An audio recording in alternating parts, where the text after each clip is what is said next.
we're starting with our first talk for track 2, and we've got Guido Stevens with Quaive 2025 Roadmap and Open Source Business Models.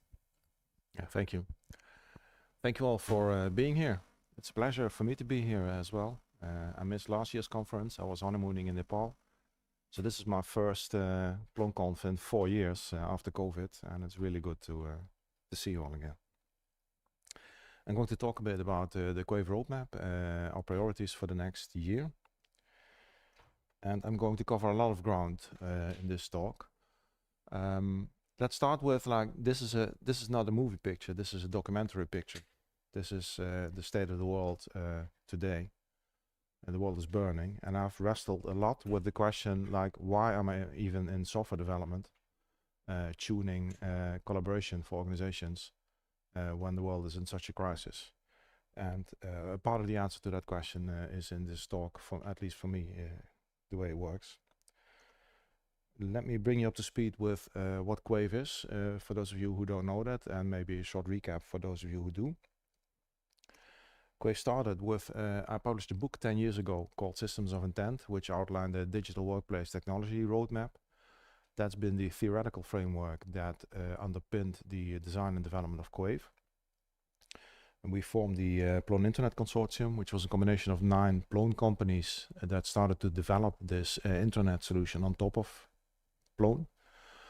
We did a lot of sprints. This is a picture from a sprint we did in Munich in 2015. And then we shipped our first release in by the end of 2015, early 2016. And if we then fast forward to today, and this is even outdated, there's more blocks in the stack right now. It's become quite a stack with quite a complex suite of software functionalities. This is the Quaive team as it currently stands. So hi to everybody who's in that team, and these are all people who have been a long time involved in Quaive as well. This summer we shipped Quaive 4.0, and we're even at 4.1 right now. And the main feature we shipped in this new release was a new notifications system, and I'm going to briefly show a bit about what that change entailed. To the left you see the notifications that we sent out before. That's a long list. This is in Dutch, but you can see it. It's like, you know, it's a SOAP event, like user Martin Ehrenstein did something on some object. And the client complained that that was not at all informative to them. So we went in and we completely redesigned it, and we also completely rewrote the notifications subsystem that we have to provide much more context. It's like you have the name, but you also see actual, you know, the text that somebody put in or the text that somebody responded to. So, and it looks much better. So that's, this is just the MVP release that we did. The design for this that we're working towards is this. So this is the email that we're working towards, that you can get a grouped digest with a lot of messages that are, you know, that look attractive. And the goal is that we bring people into Quaive via email.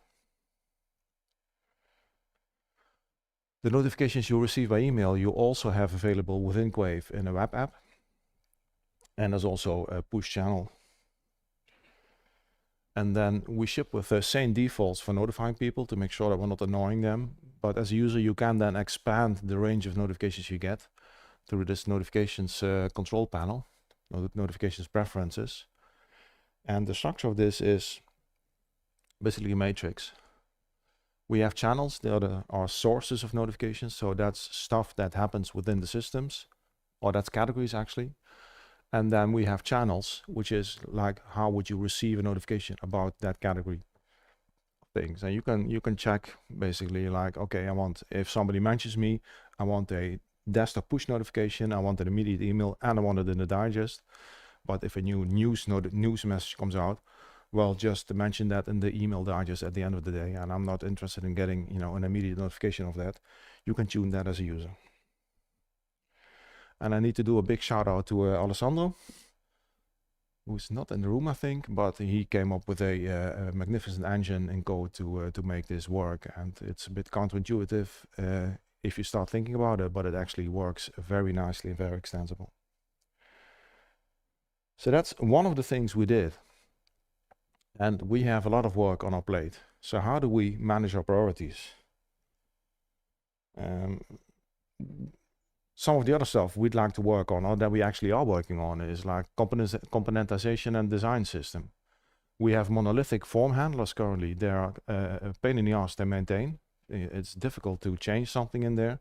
So we're working towards a more field level component handling of forms, form round trips that better aligns with our design system, and that will make development more fluid. Johannes has created a proof of concept for collaborative editing within a rich text field to supplement the only office collaboration that we already have. And Johannes has also prototyped a collaborative editing experience as well. So we're working on the editing side and on people collaborating on text documents, but also on native Plone content types. And Johannes will have a talk about that directly following my talk in this same room here. So if that's interesting to you, you can just stay seated and be part of that talk. Search is a big topic on this conference, AI search. So that's something we could work on as well. Before we can do that, we first have to tackle that we have some technical debt there. We have a outdated Solar stack, so we'd have to upgrade that first. And that still leaves the question, and do we actually need AI search, or do our clients need that? There will be a forum on search after Johannes' talk in the main room. And then finally, we see an opportunity to augment Quaive with project management for our clients, and we see a business opportunity in there. So that's all kinds of things that we can do, that we would like to do, but they all take a lot of resource.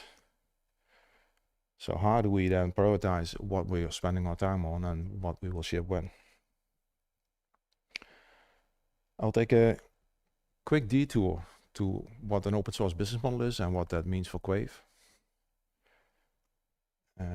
Because to recap, we started Quaive in a situation where we were all doing consultancy work. That's basically you take Plone, which provides half a product, and then you promise to the client that you will deliver the other half of the product that exactly suits their needs. And the downside of that is that it has high initial cost because you have to do something one-off for the client. It's a low quality user experience. It's not a good sales proposition because you don't have a working solution out of the box. It takes a long time to build that, and then you have the high maintenance cost of having to build that, having to maintain that specific product for that specific client for 5 or 10 years. And it provides low synergy. So with Quaive, we chose a different approach. We chose a product approach, which means you have a high quality out of the box experience, which then translates into a low purchase cost because we have the product ready. Very high quality. You can show it in sales, so that it has immediate sales appeal. It's fast to ship. We can share maintenance across many clients. And if we want to extend that stuff, we can try to sell that extension to many clients as well. That strategy has some consequences, and the major consequence it has is that we cannot afford to do things cheaply. And I will go a bit into that. I've encountered some weird discussions with their clients where they think that open source should be free, and I'm like, okay, let's go into that. So typically, you can choose between customizability and UX quality. Open source typically has extremely high customizability. I mean, you can tune Plone to the hilt, you can do anything you want with it. That doesn't necessarily result in a high quality user experience. On the other side, we have very slick cloud experiences, but they're completely closed and you cannot configure them. So there's a trade-off there between customizability and UX quality. And related is a trade-off between one-time setup costs of customization and the ongoing costs that you have in a cloud for subscription and hosting. So cloud has high level of ongoing costs, but very low onboarding costs. I mean, you can just start using that.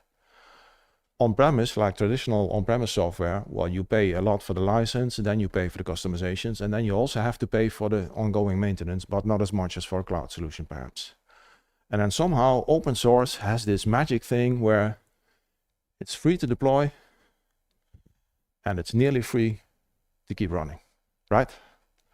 So best of both worlds, best of all worlds. But of course, that's fake, because there's a lot of hidden costs involved in running open source.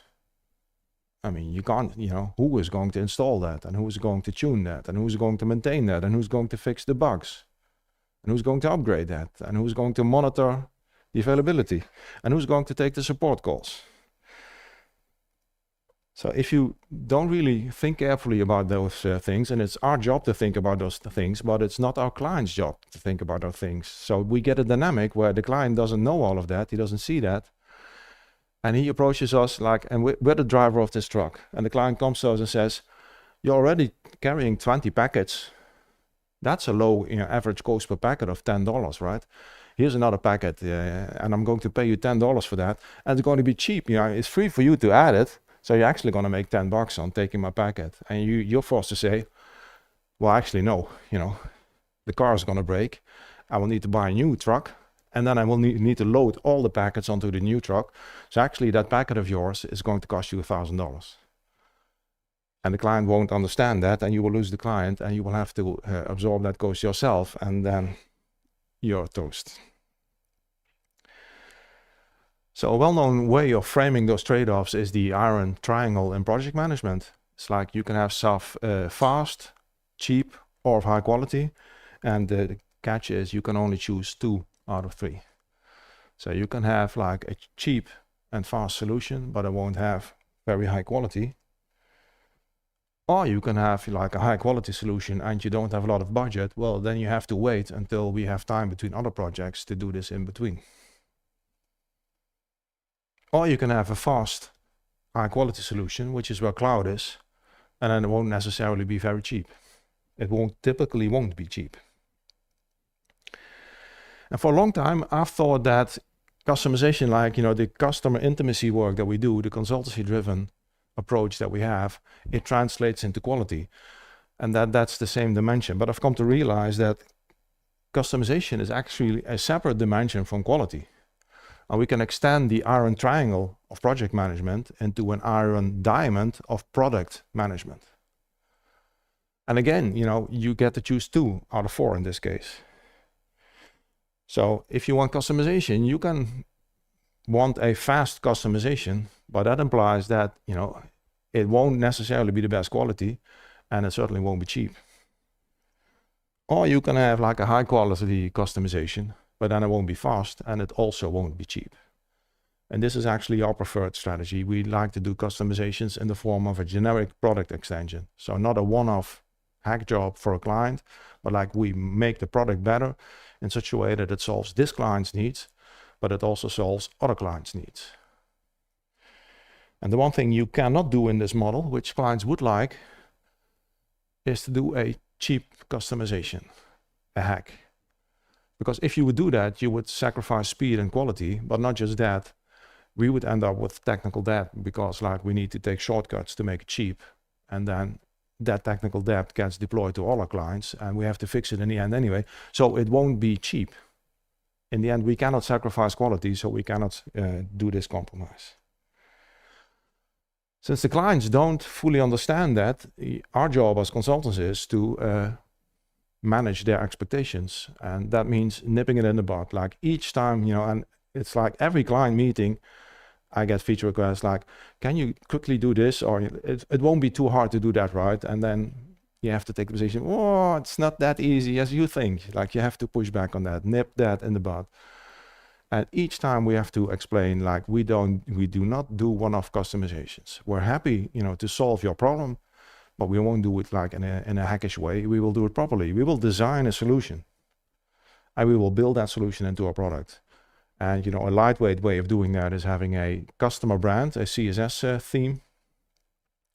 And, a big ass solution would be that, we build a new app in Quaive, a completely new subsystem that solves your problem, but does it in such a way that we can then resell that to other clients as well. So that's the product state of mind that we have. And we still work closely with our clients. We do a lot of consultancy. That's who we are. That's how we were trained. But we still focus on optimizing product quality. And educating the client means that we will have to explain to them all the work.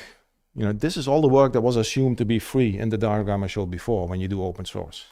It's like you need to do business analysis, like what's going on in this organization? What are the information flows? What's the social structure? You need to configure the system. You need to do workflows, information architecture. You need to integrate with other systems. You need to deploy the whole thing. You need to maintain it, fix bugs, do upgrades. There's the enhancements, and that's what we talked about. People typically think, oh, it's just an enhancement, but all the other stuff needs to happen as well. And you need to train people, you need to support them, and you need to provide them with analytics. So, and all of these this is all work, right? And to the client, this is all value. This should all make money. And the way we make money on that in Quaive is not necessarily by grouping that by the type of work that we do. We group that by the reason that we're doing that work.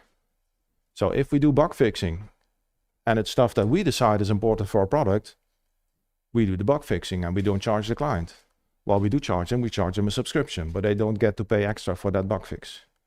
So for the subscription, we provide hosting, we provide bug fixes that we selected, we do upgrades, we do feature extensions that other clients funded, you get them if you have a subscription. Stuff that we decide on, that's covered by the subscription. But then if you as a client see a bug and you say, I need to have that bug fixed immediately, I'm like, okay, we can do that. Well, you want a feature extension? Okay, let's talk about that. But anytime the client asks for something and we do something specifically for that client, that's either an hourly fee, or maybe we make a fixed price deal to do an extension package. And that gives a very clear boundary between working on the product or working for the client. And together, that's a sustainable open source business model, which I call commercial open source. And an interesting thing in discussing this with clients and even with colleagues and here at the conference is that there's this confusion in this community, and I think in general, between what the GPL entails in terms of costs for software. So the GPL is about free as in freedom. And a lot of people think that it's also about free as in free beer. And of course, for Plone, both are true. Plone is free as in freedom, and you can just download Plone for free off the internet. But that doesn't come from the GPL. That's a community culture and a community decision. It's not encoded in the legal terms. And the Free Software Foundation is really clear about that as well. The Free Software Foundation says we encourage people who redistribute free software, as Quaive does, to charge as much as they wish or can. The Free Software Foundation doesn't care about free beer. They care about freedom. And that's because the GPL is a user license. It's not a world license. So if you as a user get software which is covered by the GPL, and Quaive is, of course, it's a derivative of Plone, so you will get GPL software. We cannot give you that software without giving you the GPL. But we're not obliged to give you that software for free. That's nowhere in the GPL. So that's an important misunderstanding to clear up. And we wouldn't be in business if we couldn't charge for that software. So it wouldn't exist even. That was a bit of a detour, which sets the stage for, my thesis is like we need to think big. We need to think bigger than we typically do. We need to escape the framing of getting into a bit of a fight with the client of like, he wants this box of features and it's going to cost that much, and how we do that trade-off. And it's a natural place to be for us as developers. We think in terms of like building features and, spending days on that, and that's our cost. But that's our world. We don't even need to bring that to the client all the time. We can move into the client's world. And the client's world is about value flow. They buy the software for a reason. It's changing stuff for them. So let's talk about the benefits that they have. Which means for us as developers that we need to not think about our software as a box of features, like a magic box that we bring to the client and you grab features from them. We need to think outside of the feature box. Because no client buys a box of features. They buy change. They might say they're buying features, but that is because they think that feature will fix a problem in their organization. So let's talk about the problems that they're trying to solve and how important those problems are. And then we can see if the solution that we're proposing actually is feasible within that constraint of that value, that budget. And that gives you a completely different discussion than just focusing on the cost of features. And in a way, like focusing on features too much is a form of premature optimization. And we should think about beyond coding for money. we're not here for the money. I mean, everybody who's here and who thinks they are in this game for the money, they should get out, because, you know, find a bank or a telecom provider. You can make more money than being an open source. We can code for a better world. We don't have to code only for money. And so for me personally, and also for Quaive as a product and as a company, our mission is to change something in the world. We want to change these clients, and we want that change to contribute towards, you know, a more just world, a more equal world. And the entry point for that is culture. And culture is the set of assumptions that holds an organization together. And in a way, it's a world view. It's the way the world is. And this is different per organization. So let me introduce you to a model. It's called the Q-Bricks. It's derived from the integral way of looking at cultural evolution. And I'm going to simplify it down to 4 main organization types. There's more, but, you know, we have limited time, so let me not overload that completely. And the first of the organization types I want to introduce looks and feels like this. It's like, do not think out of the box. And this is the classic machine bureaucracy. We label that as blue to make it easier to talk about that. And it's a top-down hierarchy. It's very much control-driven. It's protocol compliant. It's protocol obsessed even. The rules are everything here. And this is very good at ensuring quality and efficiency. It's not very flexible though.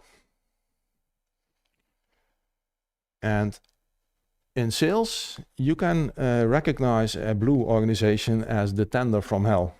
Death by checkboxes. Like this is not about solving problems.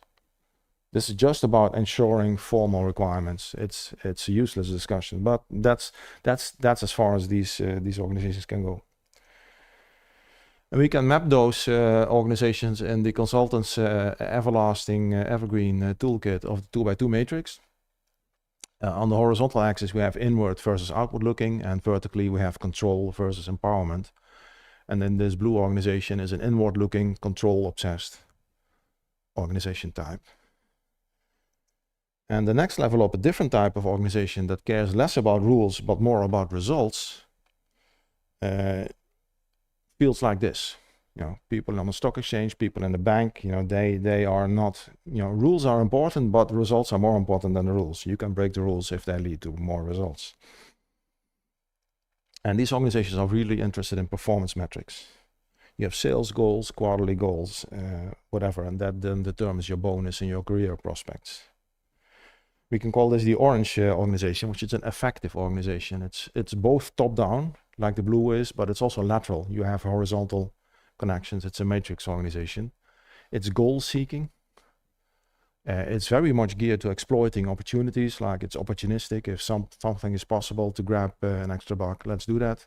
And it's effective at doing that. In sales, in software, you will recognize this as that there's never enough features. Let's add more up. And this is not like a holistic feature set. It's like, you know, let's cram some stuff more in. In the diagram, you know, this is still a control-focused organization, but it's more outward looking. It's geared toward exploiting opportunities in the environment, so it's more open than the other one. And that then brings us to the big shift, and that's actually the thing about the change that we want to support. So we saw a group of top-down centric, resource-obsessed organizational cultures. And then the next level up is a big shift towards bottom-up empowerment and stakeholder-centric, which much more closely aligns to our values. And, you know, that's what we do in open source, right? In open source, we're up there. We're not on the bottom left. So there's another organization type which cares about people and consensus and, you know, make sure that everybody feels heard and feels right and that we have buy-in from all stakeholders. A completely different way of making decisions than top-down decision making. And this is a green organization, and it's a professional organization. And it's characterized by self-managing teams. Like I said, it's consensus-driven. It's about people and feelings. It's about trust. And if you're in a professional organization, a typical characteristic of that is that the people doing the work actually know more than the people who are managing them. You get these agnostic managers who are just like process facilitators, but the experts are doing the actual work. And in sales, it can be difficult to recognize this type, but like, you know, a certain degree of technophobia is a good indicator typically. Positive indicators are like self-managing teams, and lots of attention to people and feelings, attention to a great variety of stakeholders. It's just consensus-driven and it's trust-focused. In the diagram, the green organization, the professional organization, goes top left. It's inward-looking, but it's bottom-up organized. It's empowerment-focused. And that brings us to the final type in this classification, which is like, you know, this image is typical, you know, hip creative professionals who are networking and who are doing stuff ad hoc in a cafe. And this is the yellow organization, the network organization. It's fluid, it's networked, it's structured around projects. So there's not a lot of, you know, lasting static structure. It's just reconfiguring itself as it goes. It's focused on win-win value creation, and it's focused on innovation. And an ecosystem like the Plone ecosystem, it has a lot of characteristics of this yellow value system. It also has a lot of characteristics of the green value system in terms of, you know, reaching consensus and making sure that people are heard. You don't often see these organizations in sales, but if you do, you will find, well, this is more of what I just said. It's like win-win value creation. In sales, you will encounter them as having more vision than money. Big visions. And of course, this organization type then goes to the top right. It's empowerment focused like the green organization is, but this one is like the orange organization. It's outward looking. It's focused on realizing opportunities that manifest in the environment.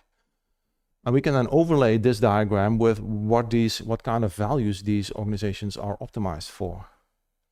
So the machine bureaucracy, it's optimized towards reaching efficiency. The effective organization is optimized towards exploiting opportunities. The professional stakeholder-centric organization is really good at establishing trust. So that's what binds that organization together. And the networking organization, it has this major goal, which is to do innovation. They're really good at innovation. So these organizations, they have different qualities, and it depends on the environment which is the best form for them to take. And the big shift, like I said, that we're seeing is between more traditional resource-centric organizations towards more bottom-up empowerment and employee-centric organizations. And that's what our mission is, to facilitate that big shift. And if you translate that to technology, the marketing buzzword for that would be digital transformation. That's like a flat way to talk about organizational change. It's like, okay, we have digital capabilities that help your organization to move into a different operating space in a way. And we can map our technology stack onto this paradigm model. And the important thing to realize here is that these paradigms, they are stacked. They are not replacing each other. So every organization needs this blue layer of, you know, compliance and efficient processes. And on top of that, you have the orange layer of getting stuff done properly. And on top of that, you have the green layer of people collaborating in a way that engenders trust. So let's map that to our stack. So first, the machine bureaucracy. So key to that is proper document management. And in Quaive, we have the library to do that. So these are views of the library. These are all rich documents. We have a news section, also really important for top-down structured communications. People want to push information towards their employees. This is a news item, this news. And then we get to the effective, the orange organization. And that's focused on processes. It's focused on the action. So what can I do? Which of course then maps to to-do systems. And this is an example of a case management app that we built, which has this metro map, which tracks progress in a process. So you can see visually in one time, like, are these to-dos done on time or not? We have the to-do app, which surfaces all the to-dos you can see from wherever they live in the system. And this is a to-do which has like attachments, and you can assign it to people and stuff like that. So that serves the orange goal-seeking part that organizations need. And then if we make the big shift towards green, which is the professional organization, which is about people, they care about the conversation. So here we transition into, it's less about documents, it's more about what people know and how can we connect these people. And the main avenue we have for that in Quaive is conversations. So every document, you see a visual preview of the document here, you can have a discussion about the document directly on the document itself. And then we aggregate those document conversations within a workspace, which is a team environment. You have the activity stream of the workspace. So this models a team, which is really important for these professional organizations. Like you can have a team, it has its own space where all documents, all events, all to-dos, and all conversations within that team are surfaced in a very natural way. And then finally, we aggregate all of that into the global activity stream. So that gives you a pulse on what is happening in the organization. And finally, we have the yellow culture type, which is focused on innovation and networking. And that is really interested in like, where's the knowledge and how can I tap into that knowledge and do a new project as fast as I can. And we have some support for that in Quaive in the form of the contacts app, which gives you a way to access the user profiles and the groups that people are in. And you can basically like see the brains in the organization that way. So that is basically a two-layer model where, you know, first we have like the foundational stuff for the more traditional companies, but like also innovative companies also need this base layer to done right. We can call these systems of record. It's about document and process support. And then on top of that, we put a social layer, which we can call the layer of the system of engagement. And that's about groups and open networking. So that's a stack model that we use in our technology stack. And it's all there, but people use different layers of it in a way that suits their needs as an organization. And a way to think about how to integrate all of that in Quaive is by the concept of pervasive affordances. And that ties back into something in the original model I developed when we started Quaive. It's this idea of like, we have these generative affordances, signals, extensions, tagging, search, links, authoring. And those interact in ways that make a lot of stuff possible. And we can drop the extensions and instead add the conversations. And then map that against, like, so these are our applications. And these are these pervasive affordances that are available everywhere or could be available everywhere. And I've made a saturation diagram to show like, so which of our apps are integrated in which ways with other apps. And I've also added then the coloring of the value systems there. So this is a representation of where we are currently as Quaive. And that brings me to what we are actually going to do and what is the focus of our roadmap, which is agile project management. Which basically means that we want to strengthen the process improvement capability of organizations. And that was part of the original vision. It's like it's below here. It's like here we have the documents and here we have the processes. And we thought we had, you know, plenty of that in the form of case management and task management. But we now see we can do much better there. There's a big scope there that we can add to do that.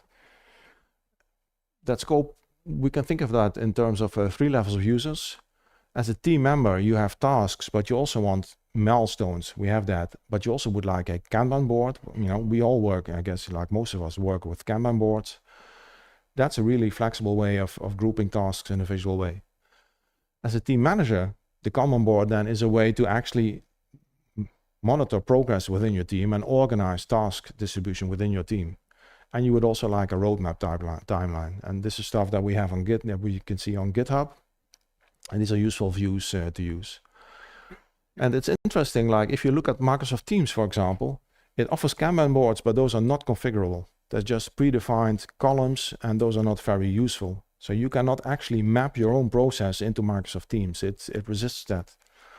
And if you look at Microsoft Project as another example, that's based on planning ahead. It's a Gantt chart type of system, which is like control obsessed, but it's virtual. It's just the planning. It doesn't show you the actual reality. So instead, we would like live progress data. So the whole idea of a Kanban board is that it shows you how this project is actually progressing right now.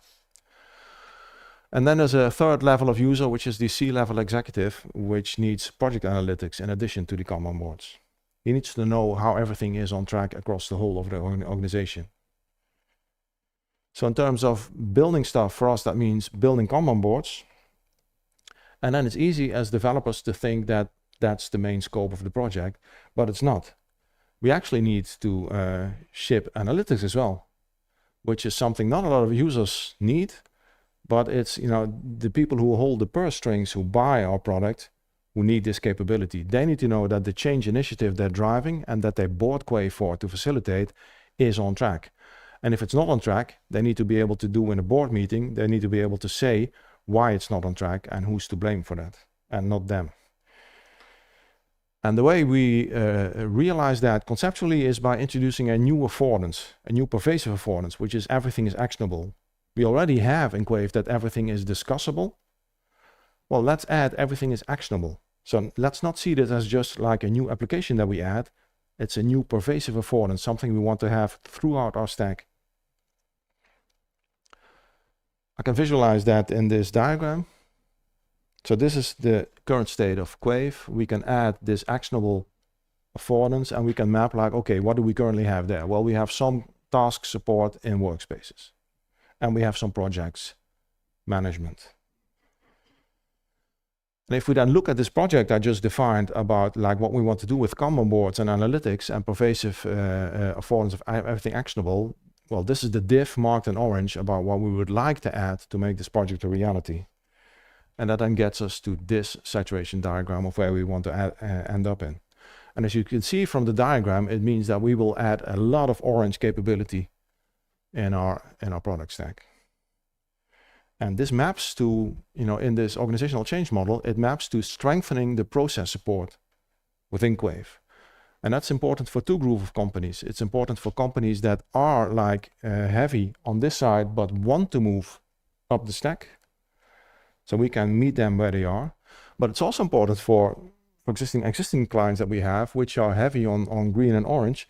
They also need to be, you know, good in their processes. So if we can strengthen their process support as well, it will improve the experience for them as well. And now I need to speed up. So a clear strategy provides focus because we have this trade-off between people, planet, profit, and code. And let's break out of that diamond and make it synergistic. It's like we do stuff that is good for planet, for people, for code, and for profit. And we do that by aligning on purpose. So like I said, our goal is to support evolution of organizations, and that supports planetary evolution. This initiative, we see an opportunity to obtain new clients to that, which means new funding. We see a way of serving existing clients better that way, which means increasing customer loyalty and making our existing clients more happy. And all of that is just theory until it's actually validated in the market. So that's our first priority. We have the vision, but we need to make sure that, you know, people will want to buy this and spend money on that. Within the team, strategic focus provides operational clarity. For the team, it means we have clear goals about where we want to align to, what we want to do. In the product, it means that we have a lot of work we can do, but there's cool new features that we want to develop and they hang together in a logical way. And finally, this is a bold move, but in a way, a bold move is less risky than modeling on. It's better to have like a clear goal that you're working towards than to work on 10 fronts at the same time.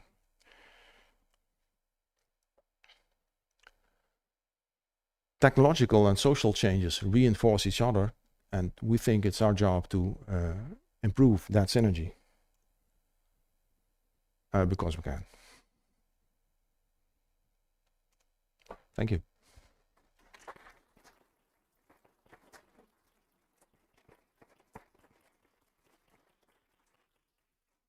I have 30 seconds for questions. I'm wondering. Yeah. I'm wondering what you think about the rise of Notion and that as a competitor. The Notion? Have you ever used Notion? Notion? I don't see that as a real competitor, no. Okay. No. No, Interesting. because we have so much like all these social features that we have. I don't easily see them replicated in another product. The intuitive social combination of social and documents. Yeah.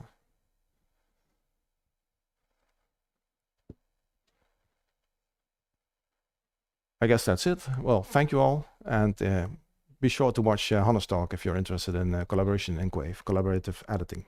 Thank you.